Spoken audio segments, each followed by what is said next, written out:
अब बात करप्शन के मैनेजर के कैश लोक की करेंगे। Orissa police housing and welfare corporation के डिप्टी मैनेजर के खिलाफ विजिलेंस ने एक बड़ी कार्रवाई की है। उनके पास से 45 लाख से ज्यादा कैश और गहने मिले हैं।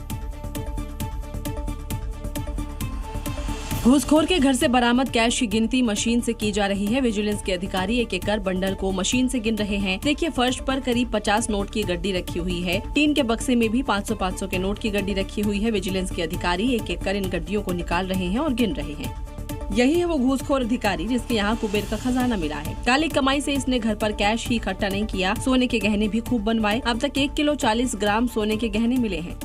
विजिलेंस की टीम अब इसके दूसरे ठिकानों की तलाशी ले रही है। अब तक की जांच में पता चला है कि इसके पास जमीन के 29 प्लॉट भी हैं, 2 बहुमंजिला इमारत और भुवनेश्वर में एक महंगा फ्लैट भी है। आरोपी अधिकारी विद्युत रंजन भोल को विजिलेंस ने कस्टडी में ले लिया है और पूछताछ कर पता लगाने की कोशिश कर रही है कि इसने कैसे करोड़ों की संपत्ति बनाई। जम्मू कश्मीर के नरवाल में एक अग्निकांड के बाद अफरा तफरी मच गई, क्योंकि ये आग कहीं और नहीं बल्कि एक पेट्रोल टैंकर में लग गई थी। हादसे के वक्त टैंकर तेल से पूरी तरह लबालब था और ऐसे में उसके ब्लास्ट होने की आशंका ने इलाके को दहशत में डाल दिया।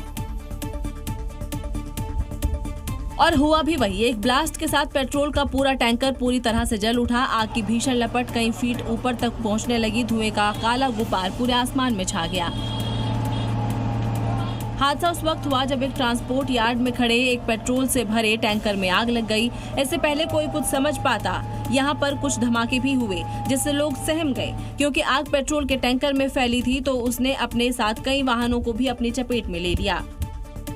आग की खबर सुन आसपास के लोग और इस यार्ड में अपने वाहनों के साथ आए ड्राइवर कंडक्टर हरकत में आ गए और इलाके को खाली कर दिया, जिसके बाद फायर ब्रिगेड की गाड़ियों ने कड़ी मशक्कत से आग पर काबू पाया। फिलहाल आग कैसे लगी इसकी जांच की जा रही है। देश भर में अफवाहों की वजह से कालाबाजारी भी लगातार बढ़ रही है। सोचिए, कालाबाजारी का आलम कुछ यूं है कि लोगों ने अपने घरों में 50-50 सिलेंडर स्टॉक किए हुए हैं। इन सब की करतूत अब कैमरे में कैद हो गई है। ये कोई गैस एजेंसी नहीं बल्कि लखनऊ में एक शख्स का घर है, जिसने घर में 40 और गाड़ी में 12 सिलेंडर जमा करके रखे थे। जानकारी के मुताबिक इन्हें दुगने दाम पर बेचा जा रहा था।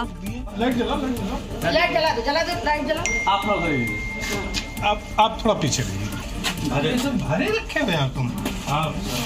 जमाखोरी के साथ लखनऊ में सिलेंडर को लेकर ऐसा खुलासा हुआ कि जिसे देखकर सब हैरान रह गए। लोगों का आरोप है कि उनके फोन नंबर से ऑटोमेटिक गैस बुक हो जा रही है और उसके बाद डिलीवरी भी कहीं और हो जा रही है।